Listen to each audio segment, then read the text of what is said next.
¿Por qué es importante desarmar la idea de que solo seremos felices si alcanzamos un cuerpo ideal? ¿Por qué nos cuesta tanto aceptar la diversidad en todos sus sentidos?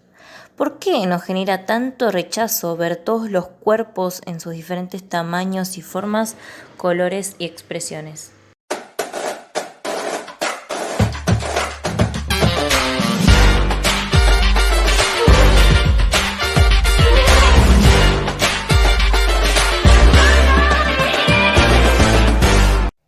Hola a todos, todas y todes. Bienvenidos, bienvenidas y bienvenides a Cuerpos sin Reglas.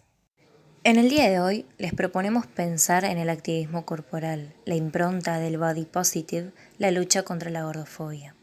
Por eso hoy nos acompaña Estrella Spelier, a quien ya deben conocer por sus múltiples intervenciones como modelo y por su intensa y significativa labor en redes. Se está comenzando a abrir cada vez más un espacio en el que se considere y reconoce la importancia de hablar y pensar sobre esto. Pero para iniciar con algunas breves preguntas que vos no sabrás contestar muy bien. ¿La gordofobia es el miedo a la persona gorda? No, el término parece una exageración, ¿no? Pero no. No tiene tanto que ver precisamente con el miedo. La gordofobia es el sistema por el que se manifiesta la presión social de la violencia estética, es decir, violencia que se ejerce por verse de una manera determinada, que a su vez no contempla la salud de la persona, sino el encajar en un estándar, en la norma de un estereotipado tipo de cuerpo.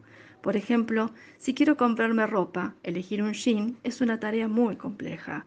Sigue siendo casi utópica. Entonces, ¿qué argumento terminás por conseguir en tu propia cabeza? El problema es mío. Mi cuerpo no entra en ningún talle ni modelo de ningún local. La accesibilidad se nos ve negada.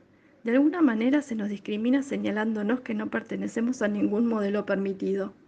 Pero también a mí me han discriminado hasta en el médico, porque hay algo ya institucionalizado, algo instaurado que avala el discurso de odio, de la culpabilidad. Si vas a consultar por un donor de muelas, acabas siendo diagnosticada con una dieta de restricciones, como si la medicina les diera derecho de cuestionarnos, criticarnos y señalarnos como errores caminando en nombre de la salud.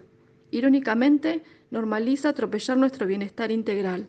Nadie le cuestiona a alguien delgado si se encuentra sano o sana, si sufre diabetes o si hace deportes o siquiera si fue al médico hace poco. A mí sí, y hasta me recomiendan dietas de la nada. Es un discurso muy hipócrita, ¿no?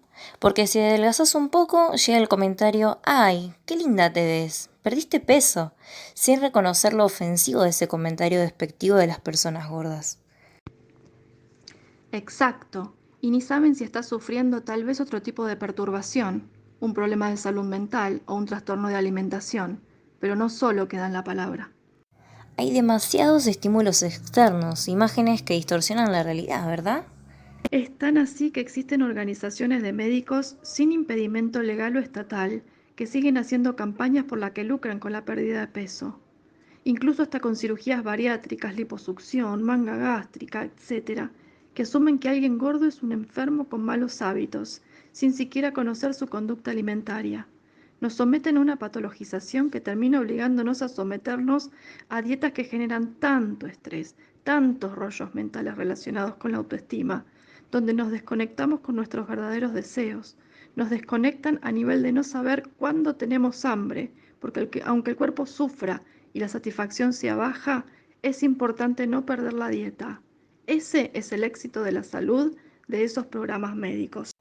Pero este rechazo, ¿es solo cultural? Vale la pena que pensemos desde lo macro.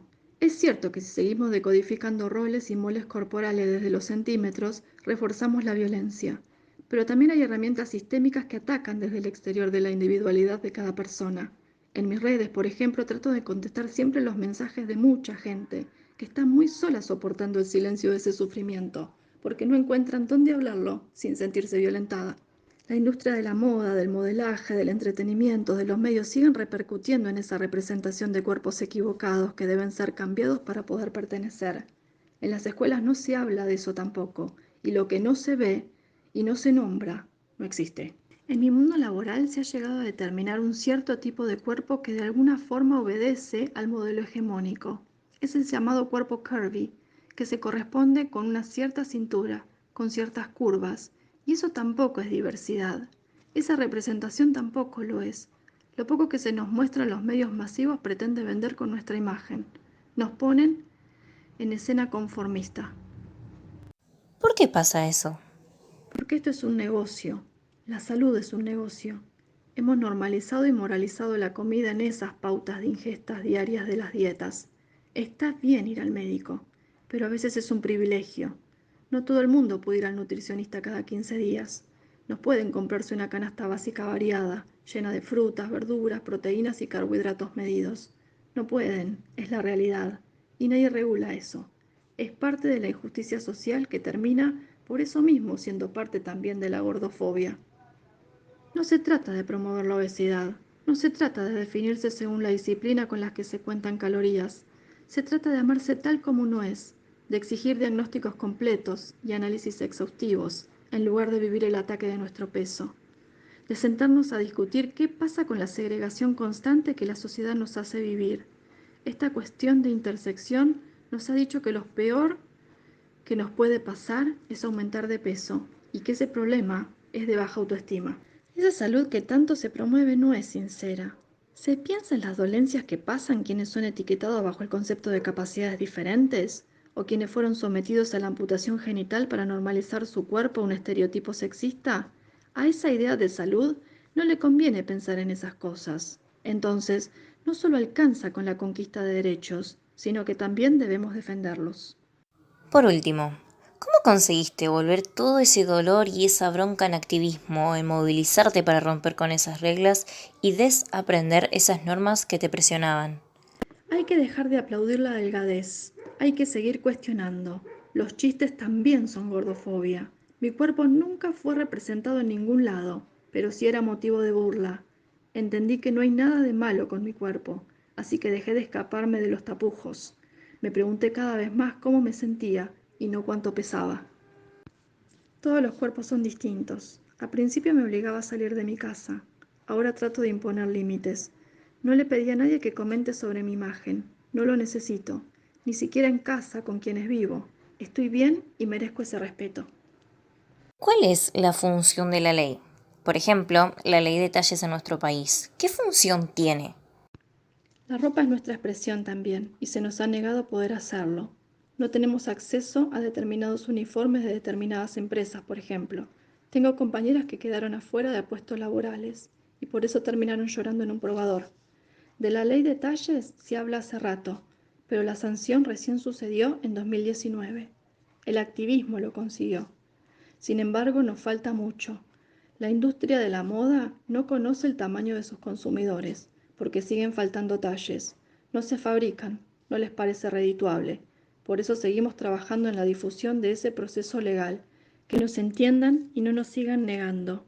La ley no es suficiente, necesitamos la mirada social. Ya no queremos escuchar para vos no. No hay ese modelo de pantalón. ¿Por qué no miden nuestras medidas corporales entonces? ¿Por qué no se involucran? Qué interesante lo que mencionás, porque todos somos parte de ese cambio.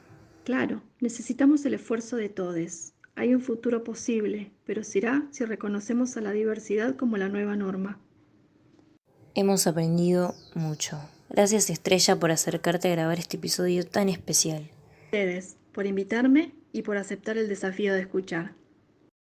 Confección del guión, Nardelli Leiza.